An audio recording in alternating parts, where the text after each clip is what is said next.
Hello and welcome to my channel and welcome to another RWBY reaction. This is Forever Fall Part 1 and I've got a funny feeling I know what this is going to be about. Well, at least I think I know what the theme is going to be.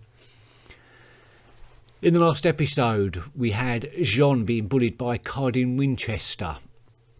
In fact, we had quite a few people being bullied by Cardin Winchester.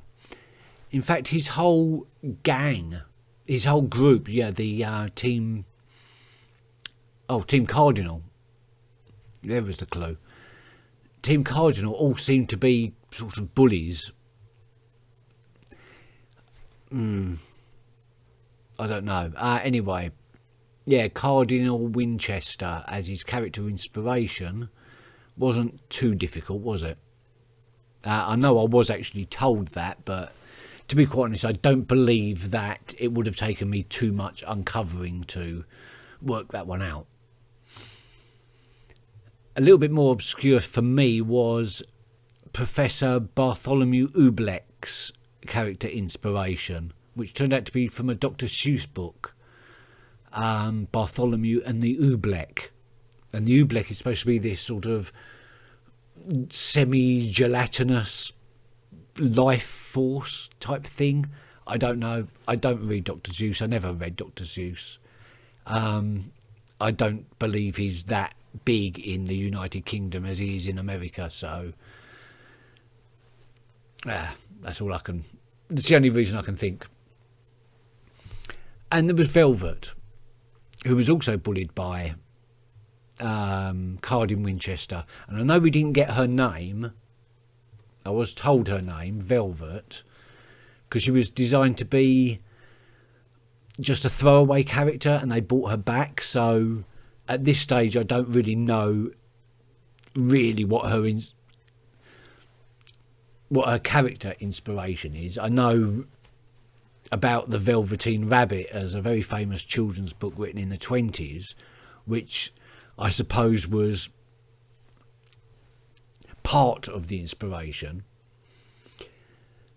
I never read the book, so I really don't know if in the book the Velveteen Rabbit had a particular personality that we're going to see in Velvet, because my first thought was Watership Down, because when I see rabbits I always think of Watership Down. And it seems that, yeah, somebody said she was a rabbit faunus. Now, I thought that just the faunus were like an animal human type hybrid type thing. It seems there's different types of faunus. So I'm assuming that Blake is a faunus, but not a rabbit faunus. She's maybe like I always get a cat feeling with her, but also I get a bat feeling with her. Because something like her bow is designed to look like sort of bat cat ears. But then sometimes the ribbon that she uses as a weapon can look like a tail, sometimes in the way it's drawn. So I'm not sure if she's like a cat type thing or a bat type thing, but I think the former is more likely. Yeah, that was it for character inspirations. I still don't know what semblances refers to, and it hasn't been actually mentioned in the series yet what a character semblance is. So I'm not going to make any guesses as yet. I'm going to wait for it to be revealed within the series naturally. Yeah, so that is it. I'm hoping that Cardin Winchester gets his comeuppance. I would like to know a little bit more about the other members of Team Cardinal so that I can guess their character inspirations, but I am guessing that their character inspirations are probably along the same lines as Cardinal Winchester, i.e. other people from Joan of Arc's history. Maybe the people that set about her. And I don't know who they were. I think Henry V one of them. I could always look it up. I'll look it up, just a minute. Okay, so Cardinal Winchester, Henry Beaufort, who seemed to serve under King Henry's 4, 5 and 6, very short reigns, of England, and it would have been Charles the Seventh of France at the time. So I'm assuming, oh, and there was also a Pope Calaxitus the Third, all involved in the trial of Joan of Arc. So I'm wondering if at least one of them is represented in RWBY, within Team Cardinal. That was a bit of research. Anyway, let's get on with Forever Fall. Now I'm guessing this is going to be about that girl we saw in the very, very first episode that helped Roman Torchwick escape in the helicopter thing. The girl with the orange hair, she looked very autumny, and Americans call autumn fall, Forever Fall. I'm thinking we're going to see a bit of her. I can't remember what her name was though. Amber? No, that's wrong. Let's find out. Let's find out.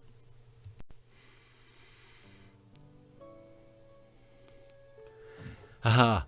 It just reminded me of a comment I received. That's weird. Doesn't he know we have a field trip tomorrow? We need our rest. I'm sure our leader knows exactly what he's doing. Jaune, let the nice warrior lady help you. Hey, Jaune. I love that comment. Long time no Brilliant. See. Did you lock yourself out again? Oh, nope. Got it. So, where have you been lately? I messed up. I did something I shouldn't have, and now Cardin's got me on a leash, and Kira won't even talk to me. I'm starting to think coming to this school was a bad idea. Oh, poor Jaune. I'm a failure. Nope. Nope? Nope. Nope. You're a leader now, Jaune. You're not allowed to be a failure. But what if I'm a failure at being a leader? Nope. Nope. You know, you're not the easiest person to talk to about this kind of stuff. Nope. Jaune, maybe you were a failure when you were a kid. You might have even been a failure the first day we met. But you can't be one now. You know why? Because... Because it's not just about you anymore. You've got a team now, Jaune. Yes. We both do. And if we fail, then we'll just be bringing them down with us. We have to put our teammates first and ourselves second. Your team deserves a great leader, Jaune.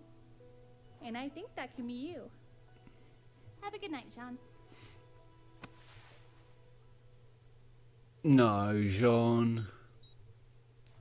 Don't get... Hey, it's your buddy Cardin. I know you're probably busy with that. Beaufort. Gave you. Well, I'm gonna need you to go Yep, out Cardinal and Winchester.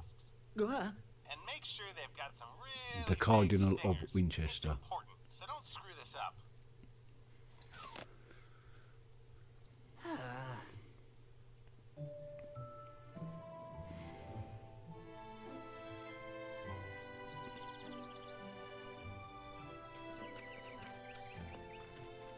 Yes, students, the Forest of Forever Fall is indeed beautiful. Oh, okay, it's not We are what I thought. here to Cinder. sightsee. Professor Peach But has asked all it's of not gonna you be to about collect her after samples all. from the trees deep inside this forest, and I'm here to make sure that none of you die while doing so. Right. Each of you is to gather 1 jar's worth of red sap. However, this forest is full of the creatures of Grimm, so be sure to stay by your teammates. We will rendezvous back here at 4 o'clock. Have fun! Come on, buddy. Let's go.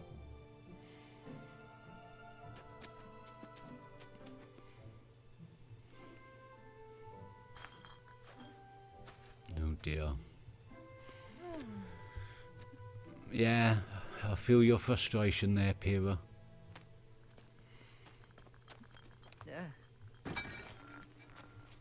Hey, great work, Johnny boy. Now that wasn't too hard, was it? I think I'm allergic to this stuff. Great. So, Jaune, I bet you're asking yourself, why did my buddy Cardin ask me to collect 6 jars of tree sap when there's only 5 of us? That is one of the many questions I have asked myself today, yes?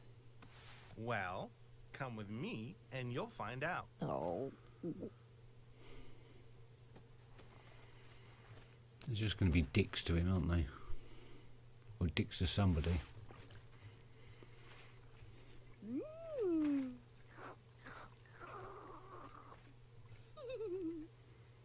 Cardin, what's going on? Payback. Pyrrha? What are you... That's the girl. Red-haired, know-it-all, thinks she's so smart. All right, boys. Last night, old Jaune here managed to round up an entire box full of rapier wasps. And now, we're gonna put him to work. Now, according to one of the essays you wrote for me last week, these nasty things love sweets. I'm thinking it's time we teach her a thing or two. And you're gonna do it. Yeah, because you're a Either gutless that, coward. Or I'll have a chat with Goodwitch, and you'll be on the first airship out of Beacon.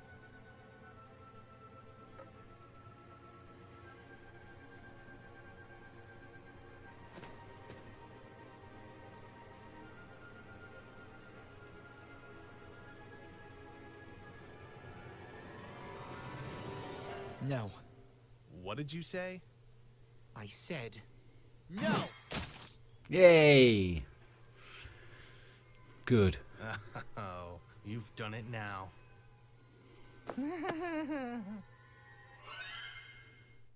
Yay, I do like it when victims stand up to their bullies.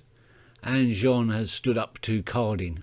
I think he's going to get a pasting for it, but sometimes we do things that, and we get a pasting for it.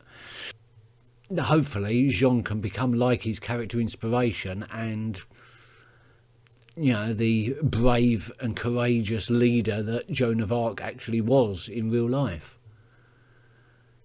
And if that is the way that he's going, then Jaune is going to be a formidable warrior indeed. Then again, he might just have the same name as Joan of Arc. I don't know. So yeah, we didn't see, it was Cinder, I think her name was, Cinder Falls. I thought that was what it was going to be about. Could still be, there's a part 2 to this episode. So anything could happen in the next part, but I think it's going to be Jaune taking a severe beating from the other 4, who we got a little bit of a closer look at this time, but no real clues as to who they could be. So we'll wait before we make any guesses. But that Mohawk guy, I'm sure there's a clue there somewhere. Maybe he's Daniel Day-Lewis. No, that was a joke. That wasn't serious. Okay, that's all I've got time for now. So thank you for watching, and I'll catch you in part 2 very, very soon. Until then, bye-bye.